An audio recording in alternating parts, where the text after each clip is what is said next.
Nga bwesodo kubatenga etambula bebanafa abayisiramu abayimbi benkutegeeza olunaku olwajjo basodo kubatenga bakoze ekibiina kyabwe ekibagatta abayimbi bonna abakuba ennyimba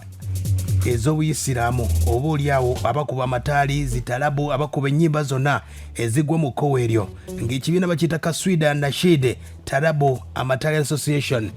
era nga omukulu ono gwe bayita swahaba kasumba yasobola okubatenga aleeta ekirowoozo n'enteekateeka okubatenga agatta abayimbi banne mu mbeera nga bwesobodde okubatenga etambula nga bagamba nti okusoomoozebwa okubadde kungi nnyo era basobodde okubatenga bayisa embingi nnyo olw'embeera nti bannabwe bangi nnyo baba bafuddeko bali mu mbeera y'okusoomoozebwa n'ate nga abantu ab'enjawulo basobola okubatenga balina omutima ogubayamba naye ng'obwegassi bubadde tebuliiwo naye nga njaga okubatenga nkutegeeza ku bannaffe bano abayisiraamu okuyimbira ddala nno ekintu kino bakitandikira ddala era omusajja gwe bayita Sulaiman Mayanja akayimba ke bayita irimu oba abamu mukayita basiramu bannaffe akayimba ako abakategeera obulungi ng'omusajja wakayimbye mpolampola nze weyagambira nze musiramu munnammwe Sulaiman Mayanja munyazi Mungu gwewa ekitono ekyokuyimba olwaleero nziza okubatenga mbaliisa ekigambo kya Mungu akayimba ako n'omukulu gwe bayita Swahaba Kasumba akayimba ako yakaddamu akayimba wakayita irimu era nga omukulu oyo Sulaiman Mayanja mwagwali ku 1988 wafulumya akayimba kafulumira ku lutambi baluyita obutagaba yali teepu obudde obwo yali mu kibiina kye bayita entebe gita singers omudde obwo mwalimu abakulu nga Dani Mugula Kakumirizi era egikolera mu studio omukulu gwe bayita Diplo Kusegawa era bakozesanga style gye bayita piga twende oba gye bayita one track recording gye basobola okubatenga bakozesa munnaffe oyo era nga y'omu ku bayimbi omukulu Sulaiman Mayanja yali asinga okuba solo gita ebiseera ebyo era nga kigamba nti lwe luyimba lw'eddiini olusinga okuba ate olw'obuganzi oba olusinga n'ettutumu mu bannabyafaayo bya music nga bategeeza mu nsonga zino era nga kayimba ako irimu bangi lwakuba mukayita abasiramu bannaffe lwe luyimba olwo omukulu yasobola okubatenga asookerako okubatenga ayimba ye yasookera ddala mu byafaayo bya music wa Uganda okuyimba ennyimba z'obuyisiraamu yajjamu amataali n'ateekamu ebivuga ebizungu mpolampola omukulu gwe bayita Sulaiman Mayanja kati benkutegeezaako abakulu bano abayimbi abakulirwa omukulu gwe bayita Swahaba Kasumba olunaku olwajjo babadde saidi z'emakindi abo basobodde okubatenga babadde mu nteekateeka ey'okubatenga bafuna ekirowoozo bafunye ekirowoozo kyabwe ne bafuna obwegassi mu mbeera nga bwegenda okuba ate ng'etambula gwe kutegeezaako omukulu Swahaba Kasumba ng'ayambibwako ne banne abasobodde okubatenga bazze bingi nnyo bebasobodde okubatenga batuuseeko ne basobola okubatenga bagamba embeera ejja kuba ate nga etambula bulungi nnyo obwegassi nno bwe basobodde okubatenga bubaleetera agamba nti ebizibu bingi nnyo bye basobodde okubatenga bayitamu ng'abannaffe abayisiraamu mu mbeera nga tewali abayamba wadde n'akamu ne basobodde okubatenga bavumirira mpolampola ne bagamba kabatandike ekintu kyabwe bakikube era nga ensonga zaabwe nga bwe zatambudde bazirambise ne bagamba nti ekibiina kino nga basobodde okubatenga bakiteekawo kigenda kubatenga kiyamba omuyimbi yenna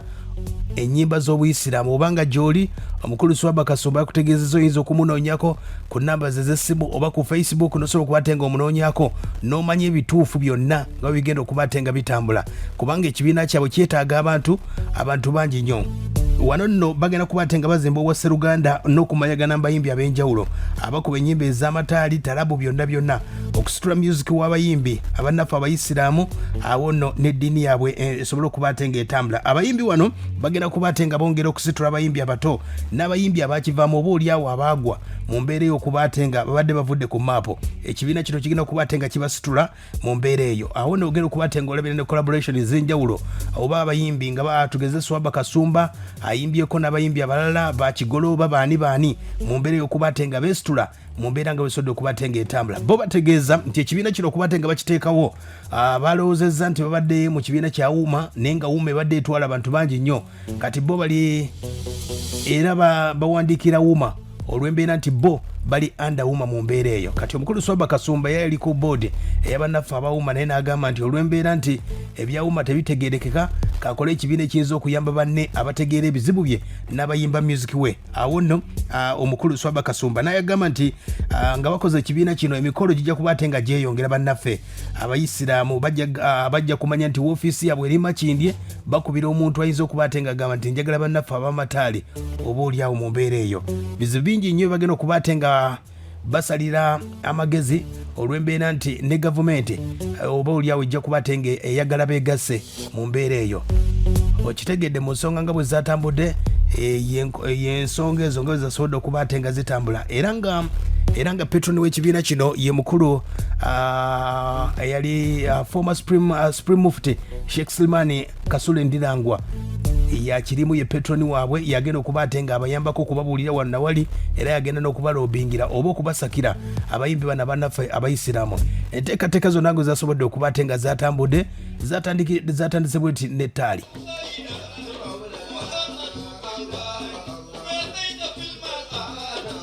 Owulidde ensonga ezo nga zitandika mpola mpola. Awo nno abayimbi basuubiddwa okuba ate nga bagenda kukola studio y'abannaffe abayisiraamu, bafune baproducer ab'enjawulo abanaasobola bakubira ennyimba zaabwe ne vidiyo. Babadde bafuna okusoomozebwa kungi nnyo binnyo bye bagenda okuba ate nga boogerako wano badde baggulawo woofiisi yaabwe. Head office yaffe si ya muzikiti gumu, si ya district yemu, national wide. Tuvola osanzewo Kabira Mayidu, osanzewo Hudo we Mubende musajjawo, osanzewo Sulaimani we wanse Butambala, ate nga Uzairu we Kasese wansi omusanzewo wali. Saba Allah tusasire okirize omulimu gwe tukutisse okutusakira buli kimwe kyotuyamba okuweera awamu. Ofisi yaffe emesebo gitukule mu butongo. Aya base nga batandika bannaffe abayisiraamu abayimbi abakuba ennyimba z'amataali ekibiina bakiyita kaswida nashide tarabu amataali association be bakulu abo nga bali mu mbeera eyo. Era wano mukulu Swahaba Kasumba ng'asaba omukulu Sheikh former Supreme Mufti omukulu Ndirangwa bannaffe bali mbaale, bannaffe bali ggumu, bannaffe bali eyo wansi ekibaale tetulina batubatuukako olw'ebyentambula. Nabo basakirire ba imam tuddamu kutuma osakirira abasheeke tusakire entambula tusange bannaffe twekunge pende tugenda kusabiriza twagala okukola n'amaanyi gaffe Allah ge yatuwa tuyina ennimiro zaffe lwa sheeka omunjulira entangawuzi gye ziri enanasi gye ziri tuli balimi abalungi tuli balunzi enkoko tuzirina tubulamu ku maanyi amaanyi ago tukkiriza ng'otukulembedde nga bw'oz'okulembera abalala tujja kutuwa era twagala kuwa obuvunaanyizibwa ssebo taata tugayidinge mu nkola ya petroli nabwe tuvuddeyo mukama wange netuwera mu maaso go tusaba abantu bonna embeera basobodde okuba ate ng'etambula nga bagulawo woofiisi z'abannaffe abayimbi oba oli awo abayinza okuba ate nga beegattira mu mbeera abakuba amataali n'ennyimba z'ekaswida zonna. Sheikh Ndirangwa ng'aggulawo yongere emikisa eri bakhalifa okwegatta kwabwe kufuula okw'emikisa kulo okusaasirako n'ekisaati. Alhamdulillahi rabbil alamin. Takbir! Allahu Akbar! Takbir! Allahu Akbar! Takbir! Allahu Akbar! Aya basi kati gobanga oli muyimbi okuba amataali kaswida byonna noonya ku mukulu gwe bayita Swahaba Kasumba. Abayimbi bannyinyi basobodde okuba ate bakuba ennyimba ezo ekibiina kyo ky'abayimbi okuba kaswida talabu okuba amataali olina association yonna kibiina mu mbeera eya. Era ne Sheikh